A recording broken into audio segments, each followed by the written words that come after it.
አርእስተ ዜና የኢትዮጵያ እስልምና ጉዳዮች ጠቅላይ ምክር ቤት የሐጅ አገልግሎት አሰጣጡን ለማሻሻል የተለያዩ ዘመናዊ አሰራር ስርዓቶችን ዘረጋ።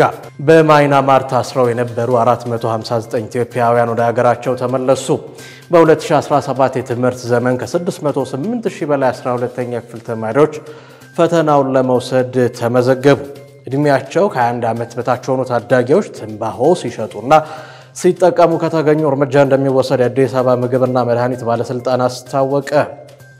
የጃፓን መንግስት ለተላላፊ በሽታዎች የሕክምና አገልግሎትን ለማጠናከር የሚውል የ2.3 ቢሊዮን ብር ድጋፍ አደረገ። ዶናልድ ትራምፕ የሩሲያ ዩክሬን ጦርነት ለማስቆም ከቭላዲሚር ፑቲን ጋር መገናኘት አለብን አሉ። የእስራኤል ጦር ባለፉት 4 ሰዓታት ውስጥ ባደረሰው ከባድ የጦር ጥቃት 115 ንጹሃን ፍልስጤማውያን ተገደሉ። ጭንቅላቱ 90 ዲግሪ ታጠፈ ወጣት አነጋጋሪ ሆነ።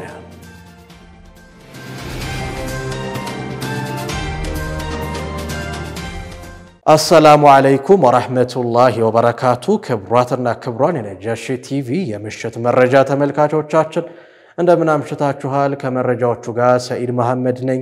አብራችሁን ቆዩ። የአንድ ለ45 አደረጃጀት ለአራህማን እንግዶች የተሻለ አገልግሎት ለመስጠት እያገዘ መሆኑ ተገለጸ። የኢትዮጵያ እስልምና ጉዳዮች ጠቅላይ ምክር ቤት የሐጅ አገልግሎት አሰጣጡን ለማሻሻል የተለያዩ ዘመናዊ አሰራር ስርዓቶችን ዘርግቷል።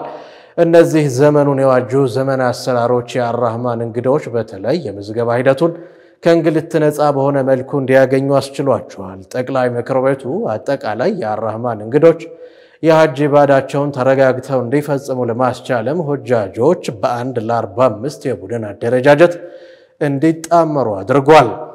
ይህ ቡድን በአሚር የሚመራ ሲሆን ሁጃጆች አስፈላጊ መረጃዎችንና አገልግሎቶችን በአግባቡ እንዲያገኙ ያስችላቸዋል።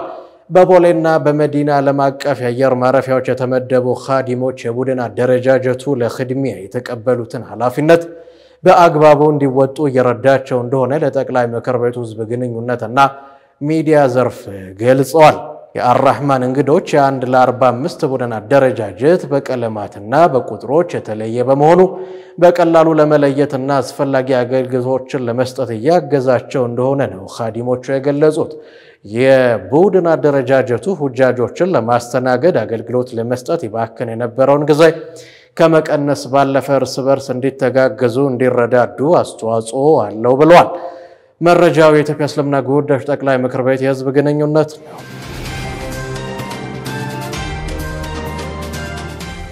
በማይናማር ታስረው የነበሩ 459 ኢትዮጵያውያን ወደ ሀገራቸው እንዲመለሱ ተደረገ። በኒው ዴልሂ በስራ ቅጥር ሽፋን በህገወጥ ዓለም አቀፍ የሰው አዘዋዋሪዎች ወደ ማይናማር ተወስደው ችግር ውስጥ የሚገኙ ዜጎችን ለመታደግ መንግስት እያደረጋቸው ያሉ ጥረቶች ቀጥለዋል። ከሰሞኑ በህንድ ኒው ዴልሂ የሚገኘው የኢፌዴሪ ኤምባሲ ልዑካን ቡድን ወደ ታይላንድ በመላክ በእስር ላይ ይገኙ የነበሩት በ6 ዙር 459 ኢትዮጵያውያን ወደ ሀገራቸው እንዲመለሱ የተደረገ ሲሆን ይህም እንዲሳካ የኢትዮጵያ አየር መንገድ ማኔጅመንት በታይላንድ የኢትዮጵያ አየር ቢሮ እንዲሁም ግብረሰናይ ድርጅቶች ከፍተኛ አስተዋጽኦ አድርገዋል። ኢትዮጵያውያንን በሕክምናና በኢንፎርሜሽንና ቴክኖሎጂ ዘርፍ ስራ ታገኛላችሁ በሚል የተሳሳተ መረጃ ወደ ታይላንድ ከዛም ወደ ማይናማር እየተወሰዱ ህገወጥ ስራዎችን እንዲፈጽሙ የሚደረጉ ሲሆን ለከፍተኛ የሰብአዊ መብት ጥሰት እየተዳረጉ ይገኛል። ኤምባሲው በዚህ አጋጣሚ ህብረተሰቡ በህገወጥ የሰዎች አዘዋዋሪዎች ሐሰተኛ ቅስቀሳ ተታለው የሥራ ስምሪት ወዳልተፈጸመባቸው ሀገራት ከሚደረጉ እንቅስቃሴዎች እንዲቆጠቡ ያሳስባል።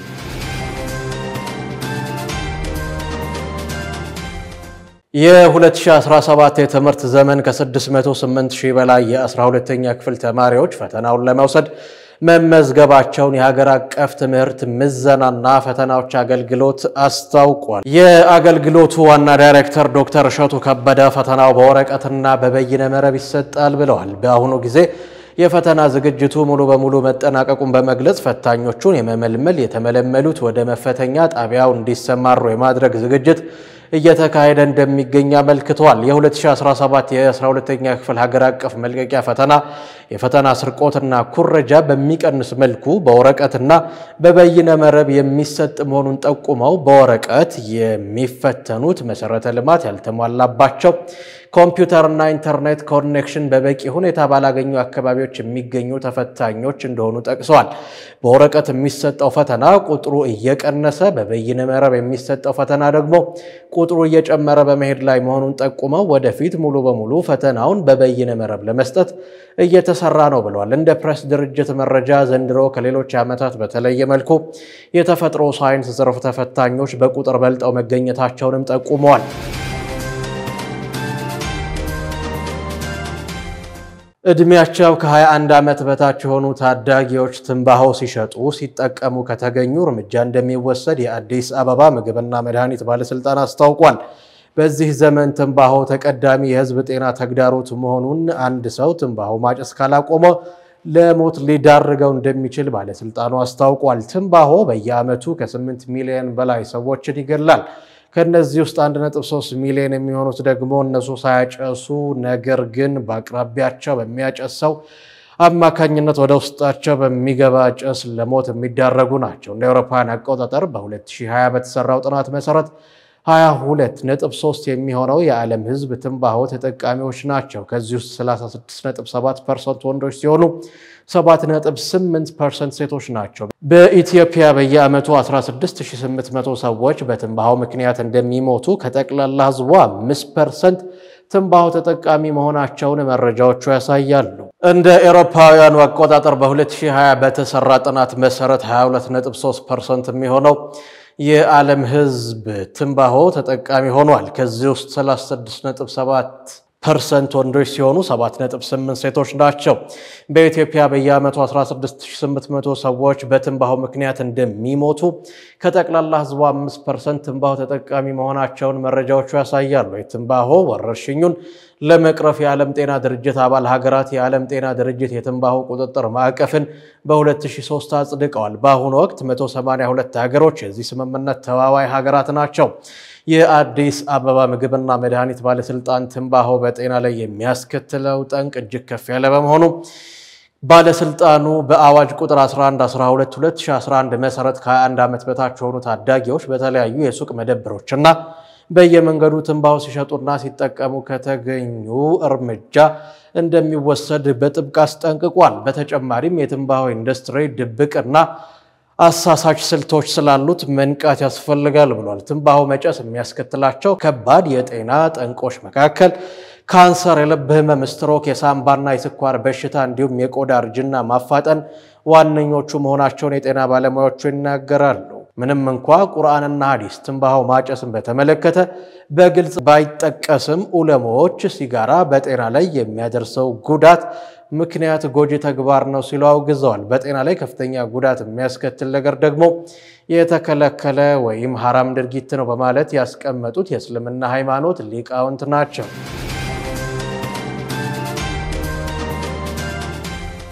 የጃፓን መንግስት ለተላላፊ በሽታዎች የሕክምና አገልግሎት ስርዓትን ለማጠናከር የሚውል የ2.3 ቢሊዮን ብር ድጋፍ አደረገ። የጤና ሚኒስትር ዶክተር መቅደስ ዳባ በተገኙበት በኢትዮጵያ ጃፓን አምባሳደር ሺበታ ሂኖሪ፣ የገንዘብ ሚኒስትሩ አቶ አህመድ ሺዴ ጃፓን መንግስት ለኢትዮጵያ እያደረገው ያለው የገንዘብ ድጋፍን አስመልክቶ የሁለትዮሽ ስምምነት ሰነድ ተፈራርመዋል። የጤና ሚኒስትር ዶክተር መቅደስ ዳባ ጃፓን መንግስት ያደረገው የገንዘብ ድጋፍ በኢትዮጵያ ጠንካራ የጤና ስርዓትን ለመዘርጋት የተጀመረውን ጉዞ ይበልጥ እንደሚያጎለብት እንዲሁም የሕክምና ባለሙያዎች ሙያዊ ክህሎታቸውን የሚያሳድጉበት መሆኑን በመግለጽ ምስጋናቸውን ለጃፓን መንግስትና ህዝብ አቅርበዋል። ዶክተር መቅደስ የተደረገው የገንዘብ ድጋፍ የቅዱስ ጴጥሮስ ስፔሻላይዝድ ሆስፒታል የሕክምና አገልግሎት አሰጣጡን ለማዘመን የሚያስችል ዘመናዊ የሕክምና መሳሪያዎችን ለማሟላትና የሆስፒታሉን የህንፃ ግንባታ ለተገልጋይ ማህበረሰብ ምቹ በማድረግ የሆስፒታሉን የልህቀት ማዕከል ለማድረግ እንደሚውልም ተናግረዋል። የገንዘብ ሚኒስትር አቶ አህመድ ሺዴ በበኩላቸው የጃፓን መንግስት የኢትዮጵያ የጤና ስርዓት ተጠናክሮ እንዲቀጥል ለሚያደርገው የገንዘብ ድጋፍ በኢትዮጵያ መንግስት ስም አመስግነው ድጋፉ የሁለትዮሽ ስምምነቱን ከማረጋገጡም በላይ ለረጅም ጊዜ የዘለቀውን አጋርነት የሚያጸና ቃል ኪዳን እንደሆነ ገልጸዋል። በኢትዮጵያ ጃፓን አምባሳደር ሺበታ ሄኖሪ በጃፓንና በኢትዮጵያ መካከል ያለው የሁለትዮሽ ግንኙነት ተጠናክሮ የሚቀጥል መሆኑንና የኢትዮጵያ መንግስት ለጤናው ዘርፍ እያሳየ ላለው ቁርጠኝነት አድናቆታቸውን ገልጸዋል። ዶናልድ ትራምፕ የሩሲያ ዩክሬን ጦርነትን ለማስቆም ከቭላዲሚር ፑቲን ጋር መገናኘት አለብኝ አሉ። ከፑቲን ጋር በጣም ጥሩ ግንኙነት አለኝ፣ መገናኘትም አለብን፣ ስምምነት እንደምንፈጽምና ምናልባት ቀጠሮ እንደምንይዝ አስባለሁ ሲሉ ዶናልድ ትራምፕ በአቡዳቢ ለፎክስ ኒውስ ተናግረዋል። ትራምፕ ሌሎች ሰዎች በጦርነቱ ጉዳይ ላይ ለመወያየት ሲገናኙና የተለያዩ ነገሮችን ሲያደርጉ ማየት እንደሰለቻቸው ተናግረው የሩሲያው አቻቸው ቭላዲሚር ፑቲን ይህ ሁሉ ነገር እንደሰለቸው አስባለሁ ብለዋል። በመሆኑም አስፈላጊ ከሆነ የማግባቢያ ዘዴ ተጠቅመው የጦርነቱን መቋጫ በማበጀት የሰላም ድርድሩን እንደሚያሳኩ ተናግረዋል። ከኔ በተሻለ ማንም የማግባቢያ ዘዴን አይጠቀምም ሲሉ አክለዋል። ቱርክ በሩሲያና በዩክሬን መካከል ያለውን የሰላም ጥረት ለማሳደግ ያለመ መድረክ ማስተናገዷ ይታወሳል። በሌላ በኩል የሩሲያና ዩክሬን የሰላም ድርድር የተጠበቀውን ውጤት አለማሳየቱን ተከትለው የአውሮፓ መሪዎች ሩሲያ ላይ ጫና ለማሳደር ያለመ የስልክ ውይይት ከትራምፕ ጋር ማድረጋቸውን አልጀዚራ ዘግቧል።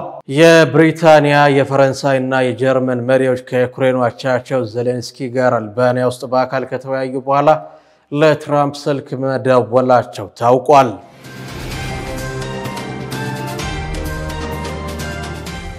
የእስራኤል ጦር ባለፉት 24 ሰዓታት ውስጥ ባደረሰው ከባድ የጦር ጥቃቶች 115 ንጹሃን ፍልስጤማውያን ተገድለዋል። የአረብ ሊግ በጋዛና በሌሎች ቀጠናዊ ቀውሶች ላይ ለመወያየት በዛሬው ዕለት በባግዳድ ውስጥ ስብሰባ አድርጓል። ዝርዝሩን ዙባይዳ ሐሰን አዘጋጅተዋለች። የእስራኤል ጦር ባለፉት 24 ሰዓታት ውስጥ በጋዛ በፈጸመው ጥቃት 115 ንጹሃን ፍልስጤማውያን መገደላቸው ተሰምቷል። በእስራኤል እየተፈጸመ ባለው ከፍተኛ የዘር ማጥፋት ዘመቻ በሺዎች የሚቆጠሩ ፍልስጤማውያን ከሰሜን ጋዛ ለመሰደድም ተገደዋል። የዓለም አቀፍ የስደተኞች ድርጅት IOM እንዳስታወቀው ከሐሙስ ማታ ጀምሮ ከ19000 በላይ ፍልስጤማውያን በጋዛ ምንም ደህንነት የተጠበቀ ቦታ ስለሌለ የጀርባ ቦርሳቸውን ብቻ በመያዝ ለመሰደድ ተገደዋል ብሏል። እስራኤል በጋዛ ሰርጥ ሙስሊም ፍልስጤማውያንን በማጥፋት የራሷን የአይሁድ ግዛት ለማስፋፋት በምታደርገው ኢሰብአዊ የሆነ ጭፍጨፋና በደል እያደረሰችም ትገኛለች። በዘር ማጥፋት ወቅትም ከሞላ ጎደል ሁሉም የጋዛ ህዝቦች ተፈናቅለዋልም ተብሏል። በዛሬው ዕለት የእስራኤል ጦር በአረበኛ ቋንቋ ባወጣው መግለጫው የጌዲዮን ሰረገላዎች ተብሎ እየተጠራ በጋዛ ሰርጥ ውስጥ ያለውን ጦርነት ለማስፋፋት አዲስ ትዕዛዝ መስጠቱም ተዘግቧል። የጌዲዮን ሰረገላዎች በመባል የሚታወቀው ጥቃቱ እስራኤል በሐማስ የተለቀቀውን የአሜሪካና እስራኤላዊ ታጋቾችን ምላሽ ለመስጠት ከፍተኛ የሆነ የእርዳታ እገዳ እንድታነሳ ግፊት በገጠማት ወቅት ነው። የእስራኤል ጦር በጋዛ ሰርጥ ላይ ያደረሰውን ጥቃት ተጠናክሮ በመቀጠሉ ዛሬ ጧት ላይ ብቻ ቢያንስ 15 ፍልስጤማውያን ሲገደሉ 3 የአንድ ቤተሰብ አባላትም ጭምር ሞተዋልም ተብሏል። እስካሁን ባለው አሃዛዊ መረጃ መሰረትም የእስራኤል የጋዛ ጦርነት ቢያንስ 53119 ፍልስጤማውያን ሲገደሉ 120214 ደግሞ ቆስለዋልም ተብሏል። የመንግስት ሚዲያ ጽህፈት ቤት መረጃ እንደሚያሳየው ደግሞ የሟቾች ቁጥር ከ61700 በላይ ሊሆን ይችላል የሚል መረጃውንም አመላክቷል። እንደ ፈረንጆቹ ዘመን አቆጣጠር በጥቅምት 2023 የፍልስጤም ቡድን ባደረሰው ጥቃት 1139 ሰዎች የተገደሉ ሲሆን ከ200 በላይ የሚሆኑት ደግሞ በምርኮ ተወስደዋል። በዚህም በሁለቱ ሀገራት መካከል የተቀሰቀሰው ጦርነት ለበርካታ ንጹሃን ፍልስጤማውያን ሞትና መፈናቀል መንስኤ ሆኖም ቆይቷል። በጥቃቱ ወቅትም ከተያዙ 251 ታጋቾች መካከል 57ቱ በጋዛ የቀሩ ሲሆን 34ቱ ታጋቾች ደግሞ መሞታቸውን ወታደራዊ ኃይሎች ተናግረዋል። በሁለቱ ሀገራት መካከል ተደርጎ የነበረውን የተኩስ አቁም ስምምነት እስራኤል ጥሳ መጋቢት 18 ቀን በጋዛ ወታደራዊ ጥቃት ማድረግ መቀጠሏም ይታወሳል። በሐማስ በሚተዳደረው ግዛት ውስጥ ያለው የጤና ጥበቃ ሚኒስቴር እንዳስታወቀው እስራኤል በማርች 18 ጥቃትን ከቀጠለች በኋላ በአጠቃላይ እስካሁን ባደረሰችው ጥቃት መሰረት 2985 ሰዎች ተገድለዋልም ብሏል። ባሳለፍነው 24 ሰዓት ውስጥ ብቻ በመላው የጋዛ ሰርጥ ከ150 በላይ ንጹሃን የሽብር ኢላማ መሆናቸውና መሞታቸውም ተነግሯል።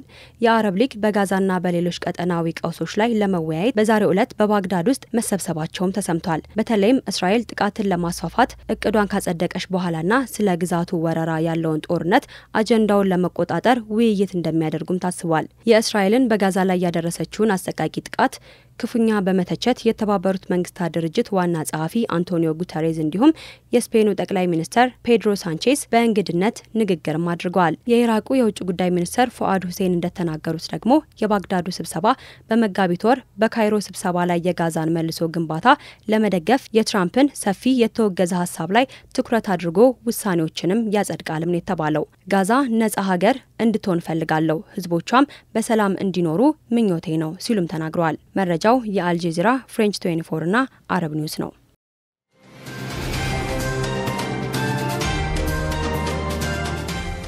ብሪታንያና አሜሪካ የህንድና የፓኪስታን የተኩስ አቁም ስምምነት ቀጣይነት እንዲኖረው እየሰሩ ነው። በህንድና በፓኪስታን መካከል የተደረሰው የተኩስ አቁም ስምምነት ዘላቂ እንዲሆን የእርስ በርስ መተማመኛ እርምጃዎች እንዲሁም ውይይቶች እንዲካሄዱ ብሪታንያና አሜሪካ በጋራ እየሰሩ መሆኑን የብሪታንያ የውጭ ጉዳይ ሚኒስትር ዴቪድ ላሚ አስታውቀዋል። ፓኪስታን በበኩሏ በኒውክሌር በታጠቁ የደቡብ እስያ ባላንጣዎች መካከል የተከሰተውን ግጭት በማርገብ ረገድ ከዩናይትድ ስቴትስ በተጨማሪ ብሪታንያና የተለያዩ ሀገራት ትልቅ ሚና እንደተጫወቱ ገልጻለች። የተኩስ አቁም ስምምነቱን ለማስፈን የተደረገው ፈጣን የዲፕሎማሲ ጥረት ሰሞኑን የተሳካ ቢሆንም ዲፕሎማቶችና ተንታኞች ስምምነቱ አሁንም ዘላቂ እንዳልሆነ እየተናገሩ ይገኛሉ።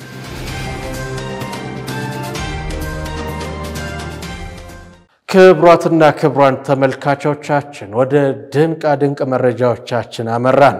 ጭንቅላቱ 90 ዲግሪ የዞረው ወጣት መነጋገሪያ ሆነ።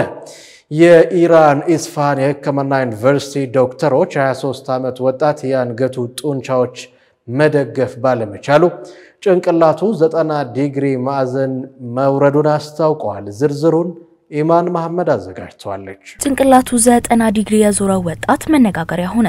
የኢራን የኢስፋሃን የሕክምና ዩኒቨርሲቲ ዶክተሮች የ23 ዓመት ወጣት የአንገቱን ጡንቻዎች መደገፍ ባለመቻሉ ጭንቅላቱ 90 ዲግሪ ማዕዘን መውረዱን አስታውቀዋል። የኢራን ዩኒቨርሲቲ ዶክተሮች ይህንን መሰል ሁኔታ በተለያየ ምክንያት ሊከሰት እንደሚችልም ተናግረዋል። እንዲህ ያለ ነገር ባልተለመደ ሁኔታ በተፈጥሮ ትልቅ ጭንቅላት ያላቸው ሰዎች ላይ በሰውነት መዛባትና በነርቭ ችግር ምክንያት አሊያም ለዓመታት በዘለቀ አደንዛዥ እጽ በመጠቀም ምክንያት የተከሰተ ሊሆን እንደሚችል ግምታቸውን አስቀምጠዋል። ስሙ ያልተጠቀሰው የ23 ዓመት ወጣት የሄሮይን ኦፒየም እና አምፌታሚን ሱስን ጨምሮ ከፍተኛ የሆነ የመተንፈስ ጭንቀት እንዳለበት በሕክምና ሂደቱ ተረጋግጧል ነው ያሉት። የሲቲ ስካን ምርመራ እንደሚያሳየው አከርካሪዎችን የሚጎዳ ከባድ የሆነ ጉዳት ደርሶበታል ነው የተባለው። የሕክምና ዩኒቨርሲቲ ዶክተሮቹ የተበላሸውን አጥንት ለማስወገድና አንገቱን ትክክለኛ ቦታ ላይ ለማስተካከል ስኬታማ የሆኑ 3 ደረጃዎች ያሉት ቀዶ ጥገናዎችን አድርገዋል። የ23 ዓመቱ ታካሚ የተለያዩ ባህላዊ ህክምናዎችን ቀደም ሲል ቢሞክርም ምንም አይነት ለውጥ ባለማግኘቱ ነበር ወደ ህክምና ተቋም መምጣቱ የተገለጸው። ከቀዶ ጥገናው በኋላ ዶክተሮቹ የስነ ልቦና ድጋፍ በማድረግ የአደንዛዥ እጽን መጠቀም እንዲያቆም እርዳታ ማድረጋቸውን የኦዲ ሴንትራል ዘገባ አመላክተዋል።